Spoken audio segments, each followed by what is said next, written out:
Greetings everyone, Pooka here. For this built-in minisode, I'll be reading from Tales of the Dark Eras, a fiction companion that was released in tandem with the Dark Eras book that we've been going through. Within this collection of stories is one called Of Ravens and Roses for Changeling the Lost, 1600 to 1700 CE. So this roughly parallels the Lily, Sabre, and Thorn module. This was written by Jess Hartley, and it's divided into 4 sections, each of which is associated with one of the 4 seasons, and the titles are in French for those. So without further ado, here comes the story. Au printemps. Belle's dress was perfection. So fine was the silk, even beneath 12-fold layers, movement offered a hint of her graceful limbs beneath the fabric, a feature even the most open-minded noble of King Louis's court would have found scandalous. But she was no noblewoman to be bound and fettered by faux modesty. She was la belle fleur, the darling of Paris, and whispers of impropriety only added to her fame. The Festival of Flowers marked the beginning of the Parisian season. Guests wore masks to heighten the chances of forming new acquaintances, romantic or otherwise, that might develop over the coming year. In truth, however, little was hidden. None, for example, would look upon Belle Fleur's golden mask, delicately crafted to perfectly mirror her lustrous locks, and mistake her for anyone else in Christendom. And as Paris's premier courtesan, that was exactly as she wanted it to be. Her companion for the evening was a doddering marquis, who'd paid dearly for the privilege of escorting her to such a prestigious event. Like many of her companions, his interest in Belle far exceeded her expertise in the bedroom. It was Belle's charm that had made her the toast of the town, her wit and wisdom, both sharp as rapiers, which kept her living in the lap of luxury. They arrived after the festivities had begun, but not so late as to appear insulting to their host. Standing at the landing, as the herald announced their arrival, Belle rested a delicate hand upon her companion's sleeve, and posed for a moment longer than completely necessary. Admiring stares washed over them, a sea of jealousy that justified the Marquis's investment in her time. While she was, in literal terms, his hired help for the evening, they both knew that power in their relationship was in her hands. Her presence gave him a level of social respect that his inherited money or lands would never equal. His breath quickened at the attention, a reaction even her risque gown had not summoned forth from him. "Belle!" A twittering soprano called out from one corner of the crowded room, where a cluster of young courtiers gathered in a small circle. A painted and powdered lad, slim and lithe as a girl of 12 and dressed all in lilac, sashayed through the onlookers in her direction. "Oh, my precious Belle, you've come at last. I don't know that I could have survived another moment if you hadn't arrived." The fop dropped into the most elaborate of bows, so low that his powdered wig practically swept the floor before the newly arrived couple. He remained doubled over, and yet somehow making the gesture look elegant until Belle began introductions. "My lord, may I present Etienne Bonheur, a charming young man of my acquaintance. Etienne, Lord Charles, Marquis d'Albert, my companion for the evening." Etienne rose with the grace of a ballerina. "Enchanté, Marquis d'Albert, truly an honor." He turned to Belle, clutching her hand. "Please, my darling, you must come with me." Bellefleur turned to the Marquis and leaned in to brand his cheek with her rose-tinted kiss. He reached up, almost touching the place where her lips had colored his skin, then pulled his portly hand away so as not to mar her mark. "Forgive me, my dear. I won't be but a moment," she lied, knowing her companion expected nothing less. Etienne dropped another courtly bow to the Marquis. "You don't mind, do you, my lord? I swear I wouldn't if it weren't a matter of life or death." As they slipped away, Etienne continued under his breath, "Or boredom, which, as I'm sure you'll agree, is by far a worse fate." Belle allowed Etienne to lead her through the party, swirling her through a progression of dancers at the center of the ballroom, before hopping out of the intertwining array of couples on the far side of the room. Etienne snatched a pair of champagne flutes from the tray of a liveried servant, handing one to Bellefleur before escorting her to the next room.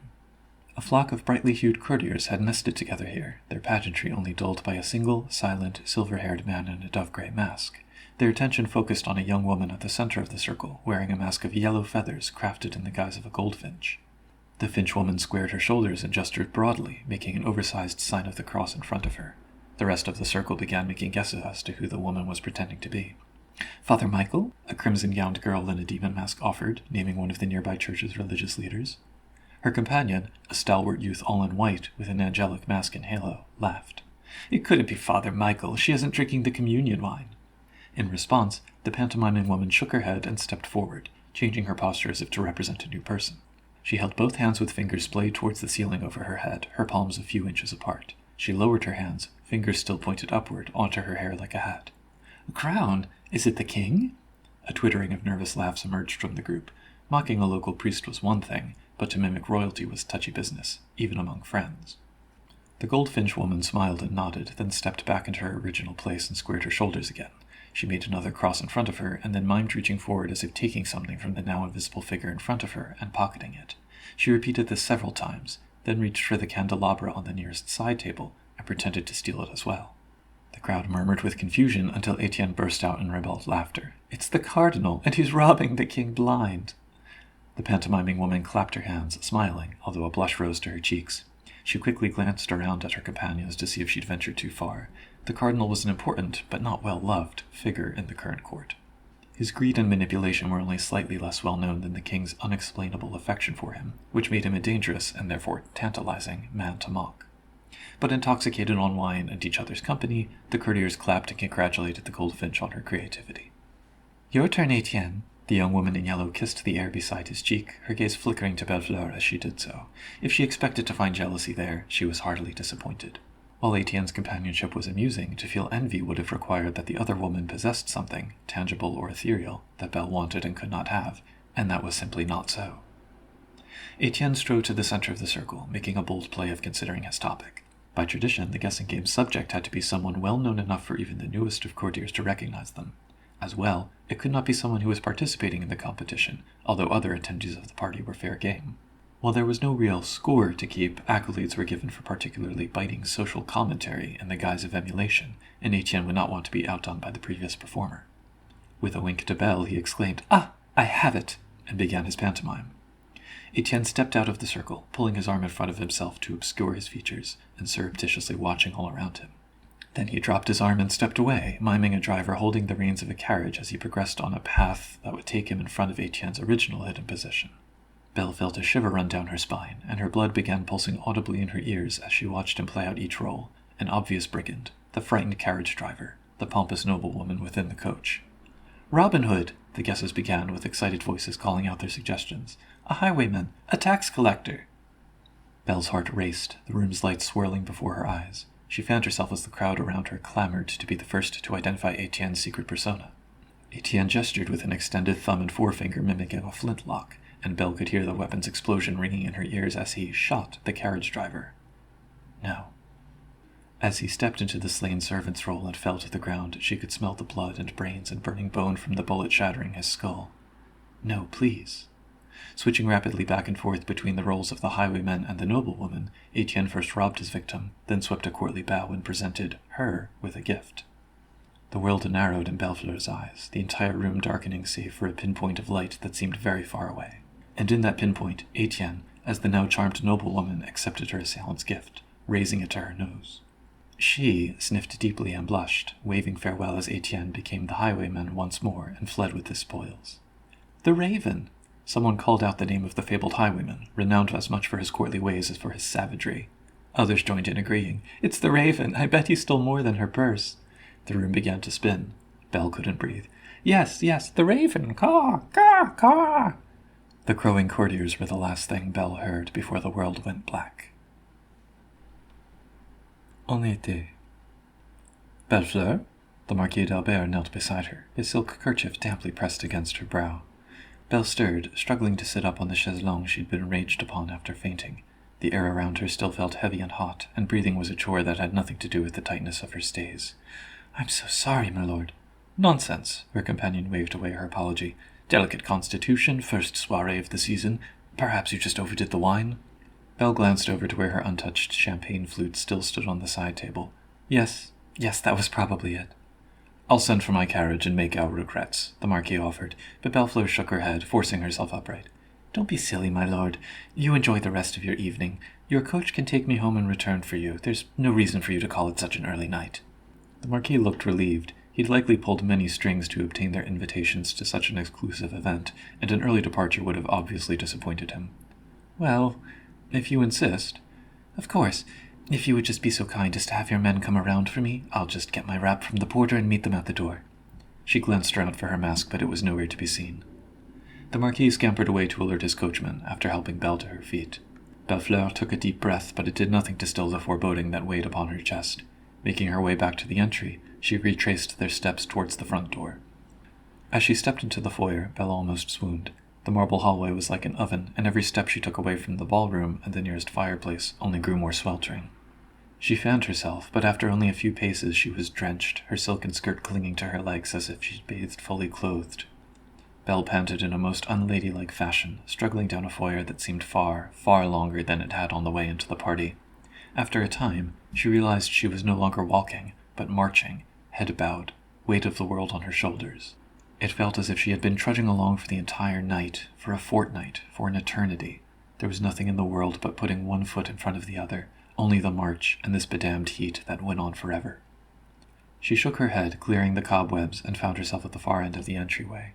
The area around the front door was empty, save for the porter's chair facing the front door, a high-backed monstrosity designed to protect the servant assigned to answering the door from drafts and chill, here so far from the fireplaces of the main rooms. The idea might have made her laugh were her head not swimming from the inexplicable heat. "Excuse me, please. I'm afraid that I must leave early. If I could get my wrap?" There was no answer from the porter, nor movement to suggest he had heard her. The design of his chair, however, was intended to block the sounds of the partygoers from filtering down the hallway, and to focus even the quietest knock from the front doors to the porter's ears. Rather than struggling to speak again, Belle stepped up to the chair and turned to face its occupant. The man lounging there was no porter, that much was obvious. His clothing was not their host's livery, but understated black satin breeches, and a matching waistcoat with a shirt only a shade lighter. His mask was simple black leather. Belle's heart leapt to her throat, and she found herself backing away from this stranger. "Excuse me, I'm sorry, I thought you were—" "There's nothing to excuse." The man's voice was muffled through his mask, but there was something about it that tickled at the back of her senses, like a sip of wine that makes one yearn for the entire bottle. "Have we met?" She tilted her head, trying to place his body language, his physique, anything that would give her a clue to his identity, but to no avail. Still, there was something about him, something as intangible but undeniable as the weight in her chest and the hammering of her pulse in her throat. "No, we've never met before," the masked man murmured. "But I do not intend for this to be the last time." There was a promise in his voice. Or was it a threat? Suddenly frightened, Belle looked back towards the party, but the long foyer was as empty and silent as a tomb. Etienne and the rest might as well have been in London for all the help they were to her. When she looked back, the porter's chair was empty. Belle frowned in confusion, then felt weight across her bare shoulders. "I believe this is yours." Belle closed her eyes, dizzy, as the man wrapped her cloak around her, and for a moment the darkness threatened to engulf her again. "I'm sorry, Belle, I couldn't find your mask, but the coachman should be around in a moment." The Marquis's voice heralded his rival by only a moment, but it was enough to shake Belle from her paralysis, and she took 2 unsteady steps towards him as he entered the far end of the foyer. "Belle, are you all right? You're as pale as a ghost." Belle nodded, unable to form words for a moment. He... The Marquis closed the distance between them quickly, grasping Belle's shaking hands between his. "You poor dear, I shouldn't have left you alone." "I'm not alone." She turned toward the still-closed door, but her masked companion was nowhere to be seen. "I thought the porter would be here to wait with you. Where has that lazy scoundrel wandered off to?" The Marquis blustered, and then opened the door and stepped out onto the front stairs, seeking the host's hired help. Belle took a tentative breath, and then another, her chest finally filling deeply with the cool night air. She began to follow her escort, but only made it a step before pausing in her tracks. An icy shiver ran down her spine, and for a moment she felt the masked man's presence behind her once more. She spun, half expecting to find him standing there, but the foyer was empty. She sighed, although even she could not tell whether it was with relief or disappointment. As she began to turn back to the door, however, something caught her eye. There, resting in the porter's chair, was the golden mask she'd worn that evening. Alongside it was a single, perfect, paper-white rose. En automne. 12 men on fiery steeds, 12 ladies on gentle mares, all dressed in finery of red and gold. Accompanied by servants, the hunting party proceeded on a gentle journey through the nearby forest.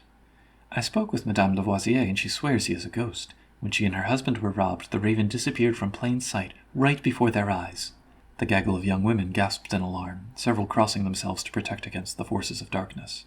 Belle shivered, as she always did when the highwayman's name was spoken aloud. She hadn't been the same since the Feast of Flowers nearly a month ago, and the raven was to blame.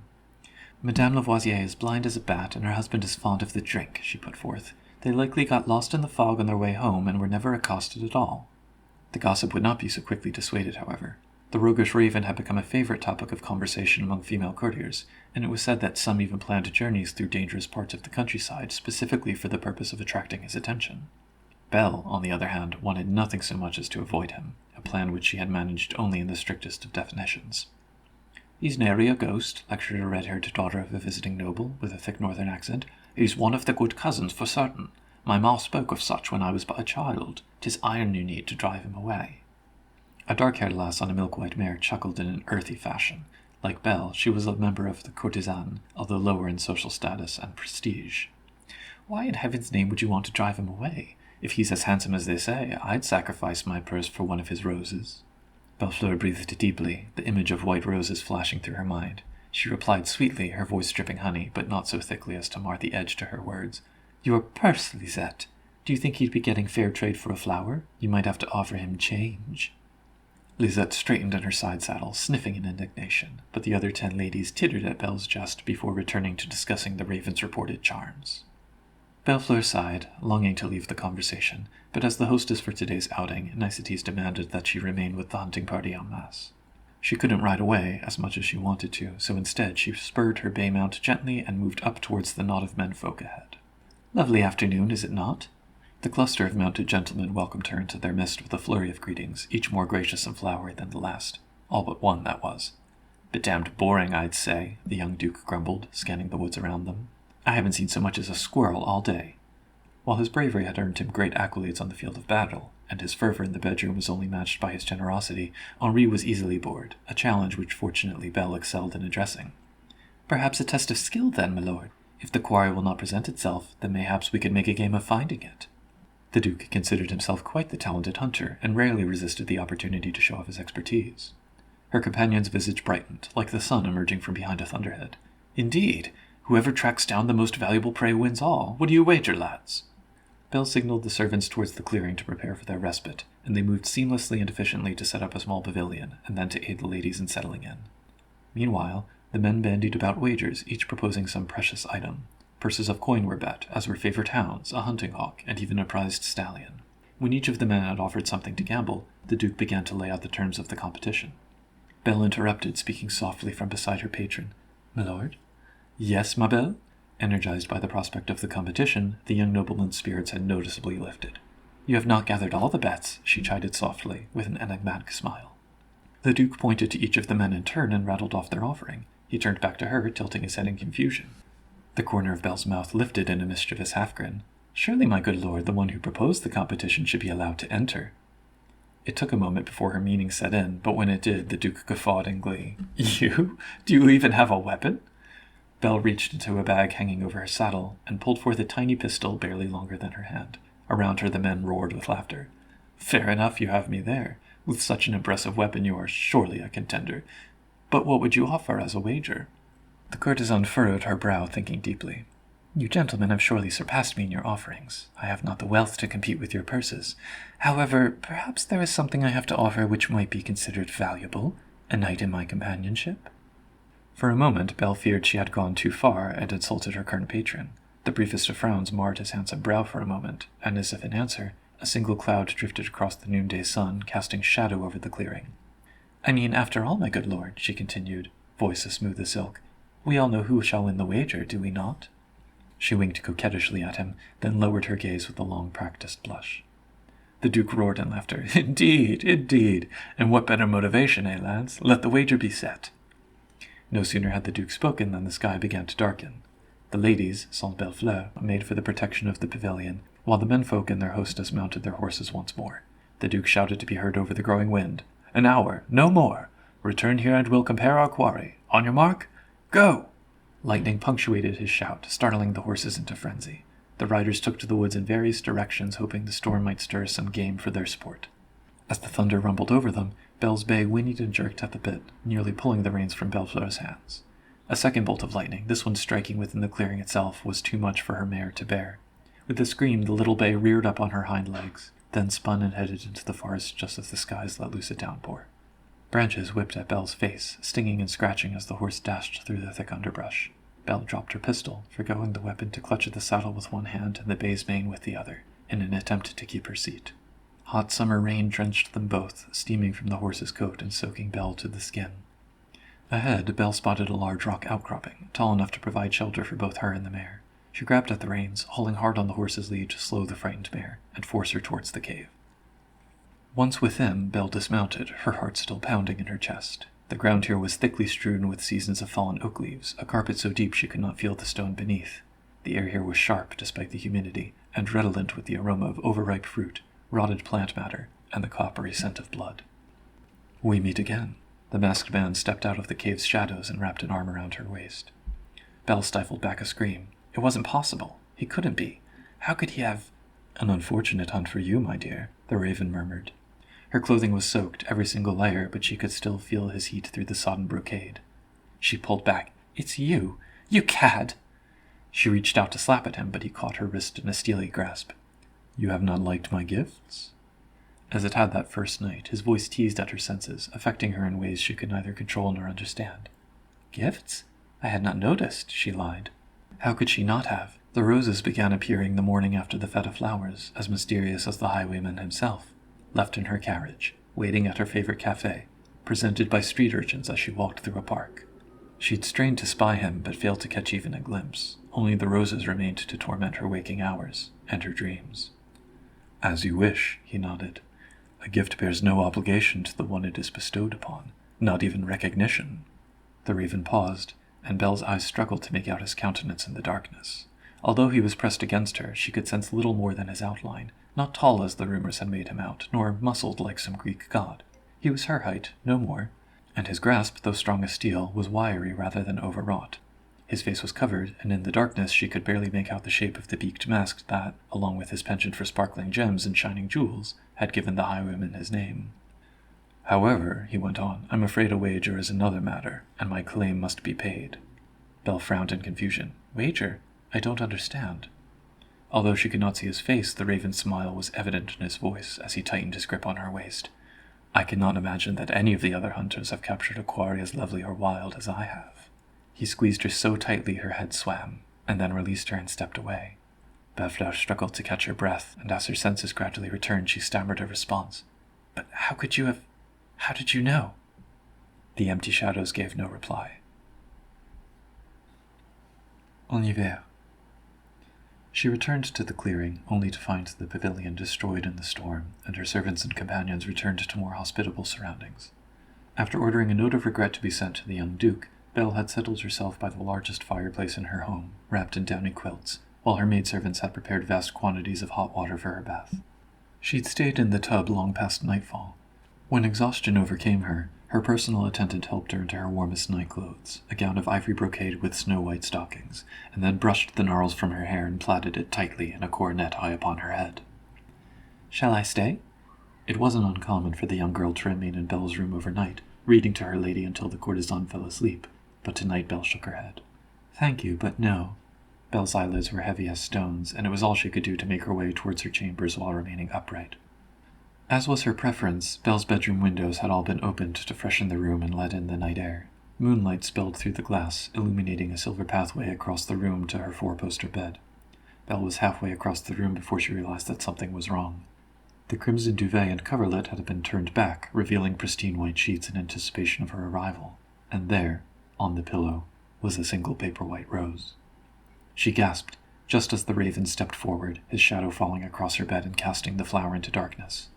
Belle inhaled, preparing to scream, just as the highwayman's hand clapped across her mouth. Hush now. No need for that. What will happen here this evening is only between you and I.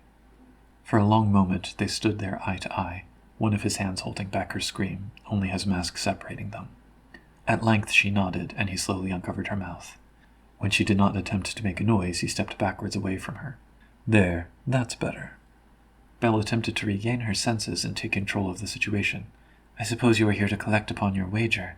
I'm afraid you have not found me at my best. The highwayman chuckled, shaking his head. I fear, la belle fleur, that you mistake my intentions. The courtesan arched one delicate eyebrow his direction. Truly?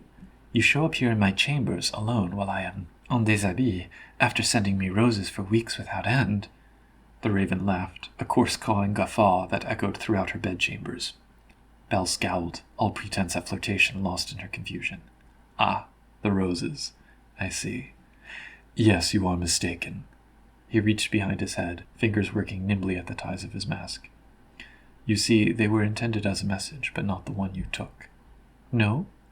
No. Backlit by the moonlight, the highwayman pulled the mask off over his head, revealing a crown of golden hair, braided in a fashion not entirely unlike Belle's own. He tossed the beaked mask onto the bed, where it landed alongside the blossom. "You see," he said, in a voice no longer muffled by the mask. Belle frowned at its dulcet tones, far more feminine than they'd seemed before. The raven shook out a mane of golden curls and stepped into the moonlight. Belle gasped to see her own features looking back at her. "The life you lead, it was once mine, until I was taken and you left in my place." The stranger wearing Belle's face stepped forward towards the stunned courtesan. "And while that life is no longer one I can return to, it wrangles me to see you living it. To see someone, some thing, like you, wearing my face and using my name." Belle gasped like a fish out of water, struggling to understand the impossibility before her. "The roses were not intended as a gesture of affection, my dear, not at all. They were a reminder that flowers like you are easily plucked." The swordswoman gestured, and her blade was in her hand, shining steel flashing between the pair like a living thing. "And once plucked," the rapier slashed, cutting through fabric and flesh with equal ease, "they quickly wither and die." Belle did not have time to scream as ribbons of red unfurled across her. Her blood stained her nightgown, the pillows, the coverlet, crimson rivers on the snow-white sheets. In less than a heartbeat, the woman who had once been Belle wiped her blade on her black silk sleeve before returning it to her scabbard. She moved towards the window as the creature that had lived her life began to collapse in a tumble of vines and blossoms. By the time the flowers reached the floor, the room was empty once more. So there we have it, a classic tale of intrigue and fetches and mistaken identities and swordplay and all of that good stuff in the era of Louis XIV, the Sun King. This could also be a stark example of how the Clair de Lune token mask that allows for this excellent and total concealment of identity might work. Anyway, that is the only Changeling the Lost story in this collection, but if you feel like checking out the others, the link to pick it up will be in the show notes to this episode, along with all of the links to our usual social media. So with that, I wish you all a happy start to the Seelie half of the year, and until next time, keep on dreaming.